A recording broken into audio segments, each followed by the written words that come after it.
Packers and Lions. Listen, two good teams. I'm going to take the home team on Thanksgiving. Historically, home teams do well. Lions -2.5 is my side. They've won 6 of their last 8 against Green Bay. They match up well. And since Dan Campbell took over play calling, Detroit leads the NFL in the last 3 weeks in yards per play. It's a different offense with Dan. Their defense generally pretty good at home. The Packers, their 3 road wins have come against Arizona, Pittsburgh, and the Giants. Let's slow down. But here's more troubling. Jordan Love, since Tucker Kraft got hurt, fewer than 200 passing yards. The team's averaging 19 points. Two good teams. I'll take Detroit to win and cover 28-24. All right, I am genuinely thrilled for this matchup. It's also a bit of a personal letdown. This Thanksgiving, my schedule is going to be dominated by family, specifically a lot of young children and the activities that come with them. That makes it really challenging. In previous years, many of the Thanksgiving Day games were the kind you could have on in the background. You could drift in and out, miss a few plays, and not feel like you'd lost the thread. But this contest is different. This one is absolutely compelling. The stakes for this game are monumental. There will be tangible, significant consequences stemming from the result. We're talking about the Packers and the Lions, Jared Goff versus Jordan Love, Dan Campbell against Matt LaFleur, Micah Parsons, and Aiden Hutchinson. The narrative is incredible. This is pure box office entertainment. And it's scheduled for 1 p.m., right in the middle of the day. No matter your time zone, it's positioned at an hour that conflicts with the heart of holiday festivities. Honestly, it feels like every consequential game at this point in the season deserves the primetime spotlight.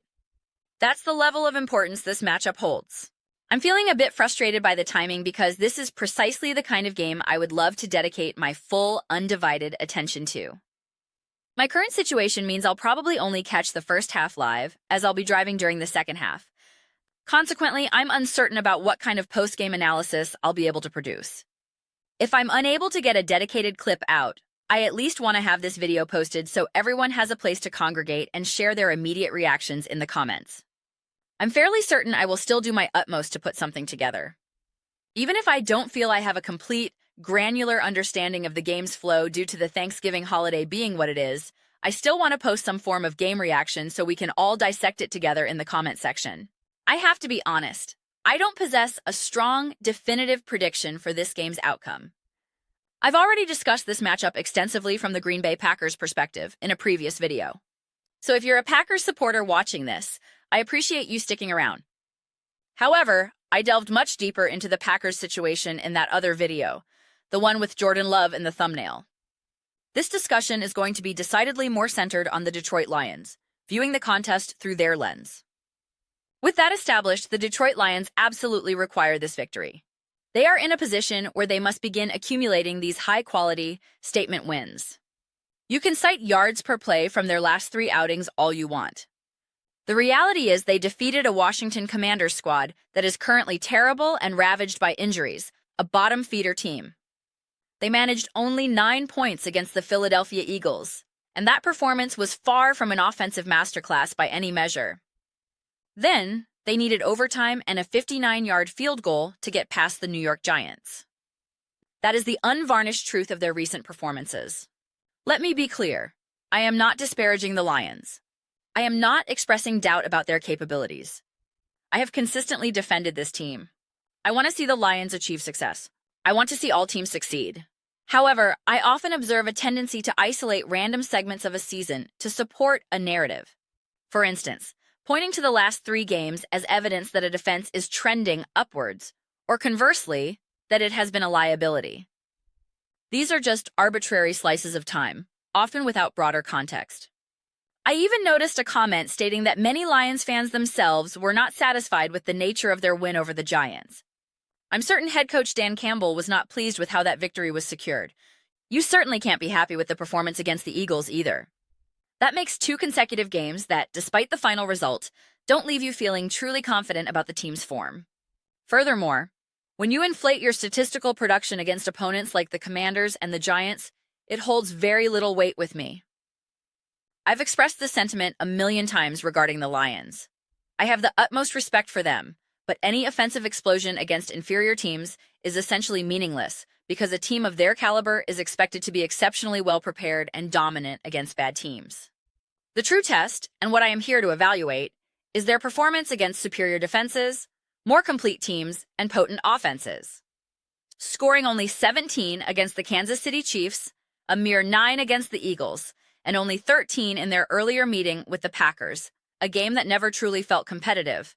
That is the type of challenge they need to solve. A victory over the Green Bay Packers at home would represent a massive step forward in addressing those concerns. The Lions find themselves in a truly fascinating and critical stretch of their schedule. Look at what's ahead: Packers, Cowboys, Rams. These next 3 contests are crucial, so incredibly important. The Rams game in particular looms as the ultimate barometer. The Rams have been a fixture at the top of the league. They are a great team with a formidable defense and a high-powered offense, a genuinely complete squad. Then you have the Cowboys, who have clear strengths but also some exploitable weaknesses. The Packers also have their share of deficiencies. Following that, you have the Steelers, another team with clear holes, and the Vikings, who are essentially one large deficiency at the moment. The final game of the season is against the Bears, and that could very well be for the division title, a wildcard spot, or the final playoff berth. It's a massively consequential game. As I examine the Lions' schedule right now, my reaction is, oh man, every single one of these games is unmissable. Arguably, the most skippable matchup on paper is that Christmas Day game against the Vikings. But even then, it remains an important contest, offering a chance for a little revenge and redemption after their previous loss to J.J. McCarthy and the Vikings. So, it still carries weight. Colin from The Herd has predicted a Lions victory, 28-24. This game carries immense significance for both franchises. A win for the Packers would provide a massive confidence boost, while a loss for the Lions would be utterly demoralizing. Conversely, a Lions victory would make them feel fantastic, and a Packers defeat would leave them feeling awful. I know that sounds simplistic. Of course, you feel great when you win and terrible when you lose. But this particular game carries a unique emotional and strategic gravity, especially when you consider what the Chicago Bears have been doing. The outcome of the Eagles-Bears game will also be very interesting to monitor, as it directly impacts the landscape of the NFC North. Both the Lions and Packers are still very much in the division race. However, if the Bears win and one of these 2 teams loses, the losing team could find itself increasingly solidified in a wild card position, quite frankly. The race would remain tight, but the margin for error shrinks considerably. You start running out of games. If the Bears win to move to 9 victories, and say the Packers lose, they'd be stuck at 7 wins. But if the Packers win, they move to 8. And if the Bears lose, the math gets very interesting. Even if the Bears win, you're still right in the thick of it, especially since the Lions still have a head-to-head game against Chicago remaining, which brings tiebreakers into play. This game has potentially devastating consequences. The Packers, with their tie earlier in the season, create a more complicated playoff picture that we'd have to figure out moving forward. Even now, that tie is the reason the Packers are currently ahead of the Lions in the standings. When you scrutinize the NFC North standings and consider the broader playoff picture, you find yourself in a very tricky situation where either of these teams could legitimately miss the postseason. There are numerous teams clustered around the 500 mark with a similar number of wins. An 8-win team like the Seahawks is currently in a wildcard spot. The Packers are in there. The Lions are currently on the outside. The situation can become convoluted very quickly. You could genuinely find yourself on the outside looking in when the regular season concludes. The 49ers are playing the Browns, which is an intriguing game that has the potential to trip up San Francisco. If they lose, it keeps them at a certain win total. If they win, they solidify their position further. It's a complex web. If the Lions lose this game, the repercussions are severe. You not only fall further back in the wildcard hunt, but you also potentially put your playoff destiny in the hands of other teams. You would need other contenders to lose. And when you look at the Lions' remaining schedule, with games against the Rams and others, those are not easy, guaranteed victories. You cannot simply pencil in 3 automatic wins to get you to a safe total of 10 victories. You can't necessarily say that with any certainty. Therefore, at home, on Thanksgiving, this is a game they have to win. From my perspective, as I start to seriously consider playoff implications and the division race, this is the very definition of a must-win game. The NFC North could easily be a division where you either win it outright or find yourself completely out of the playoff picture, depending on how other results shake out across the conference. Things can get very strange. Those are my comprehensive thoughts on this pivotal matchup. I would absolutely love to hear yours. What do you all think about the Detroit Lions? What do you believe is at stake for them in this showdown with the Green Bay Packers? Do you concur with Colin's prediction that they will defeat the Packers at home by a score of 28-24? Let me know your thoughts in the comments below. I read every single comment. So whether you agree with me or disagree with me, let's get some discussions going. Let's get into some spirited debates. But ultimately, let's just have some fun with it. Please consider subscribing. We are building an amazing community here, and I would absolutely love to see you become a part of it. I want to create something we all feel genuinely connected to, something we're truly excited to be involved with. I believe we are well on our way to achieving that. Please don't forget to give this video a thumbs up, as it genuinely helps with visibility and the platform's algorithm.